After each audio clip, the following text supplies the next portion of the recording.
You know, sometimes when you're looking through articles from April, May, even June, you might want to look further than that. Jacob McDonald, and I want to talk about this kid because I got it wrong. I had him on the New Jersey Devils roster predictions for this coming season because he's on entry level. Why wouldn't he sign with the Devils? Well, he signed with Florida. So I guess either the Devils didn't like what they saw, or he rejected what the Devils were offering, or they didn't make an offer. Something happened. But he's an interesting kid because we just saw Alex Burrows retire from the NHL after a long career. And while this kid doesn't play anything like Burrows, he doesn't play the same position as Burrows, it's a similar story.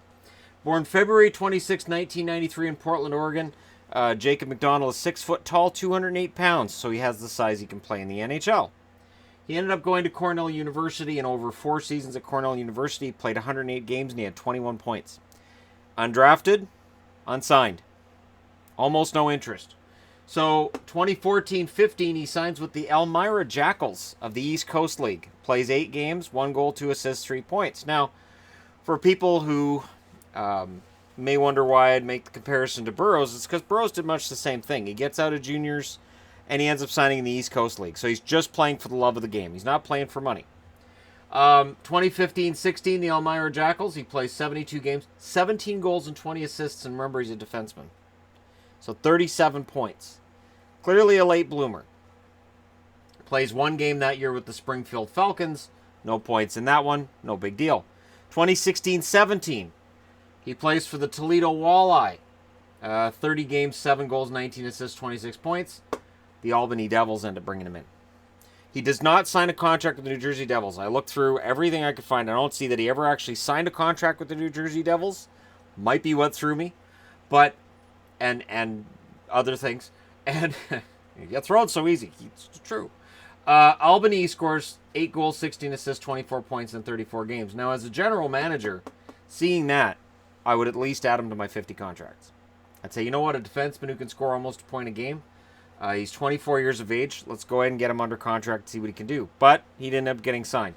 2017-18, so the season we just had, he plays for the Binghamton Devils. 75 games, 20 goals, 35 assists, 55 points. Jacob McDonald led the American Hockey League defensemen in both goals and points in 2018.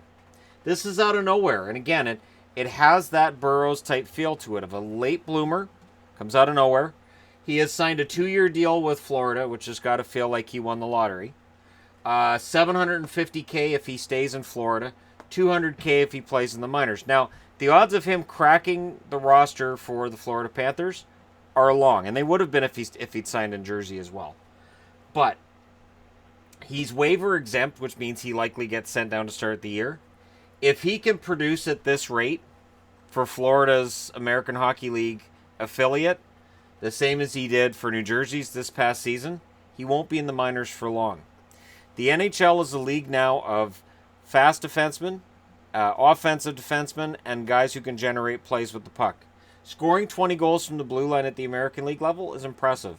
If he can duplicate that, and what I mean is just that rate, even halfway through the year, he's going to end up getting called up. At some point, Florida's going to have injury issues on the blue line, and this kid will eventually get his chance. These are the kinds of stories that we see in the league, and I think of Yanni Gourde in Tampa as being a good example of that.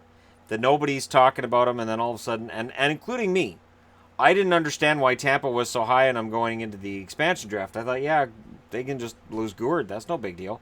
And Tampa fans were like, oh no, we want to keep Yanni. And a year later, absolutely agreed, Yanni Gourde was the best player Tampa could have had available in the expansion draft, and thankfully for them, didn't end up becoming a member of the Vegas Golden Knights. We could be talking about this kid 2 years down the road and say, oh, what happened to, this was a one-year wonder. Or, when you look at his progression, it's there.